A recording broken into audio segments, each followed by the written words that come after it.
Every time he turned the knob, he had to break one of his fingers, and in 60 seconds, his eyeballs would be sucked out. The man woke up from unconsciousness to find himself bound to a chair, and it was all because of his theft. Not long ago, John went to the hospital for a checkup, but before he could ask about his condition, the doctor told him that he only had a few months left to live. John couldn't accept this reality at first. There were still many things he hadn't finished. The doctor suggested that he accept his fate and calmly face death, but as John was leaving the doctor's office, he saw a hospital worker stealing patients' belongings, so John decided to punish him. Soon after, the worker was bound to a chair, with a special device on his head. The scared man screamed for help, but no one could save him. At that moment, John's voice came through the radio. He said that being a doctor used to be a noble profession, but this man had violated professional ethics. Now he would pay for his actions. Within 60 seconds, he needed to open 5 switches and break 5 of his own fingers. Only then could he pass. Otherwise, his eyeballs would be sucked out by the vacuum machine. However, the pain of breaking his fingers was unbearable. In the end, the man failed to complete the task in time, and his eyeballs were sucked out. After carrying out the punishment,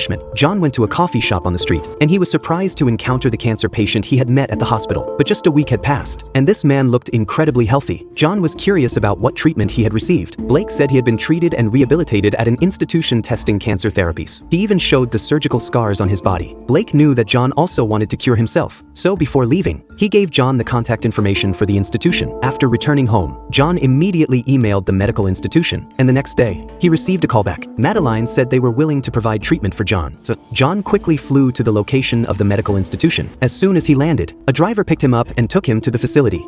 He met other cancer patients who had been cured. Finally, he met the chief doctor, Madeline, and her assistant, Tony. The professional equipment around him successfully gained John's trust. John underwent surgery. After a few days of recovery, John felt like his condition was getting better, so he went back to the medical institution to thank them. However, when he arrived, he found that the place had become eerily quiet. All the doctors and patients had disappeared. Everything seemed like a dream. At that moment, John realized he had been deceived, so he decided to punish the scammers.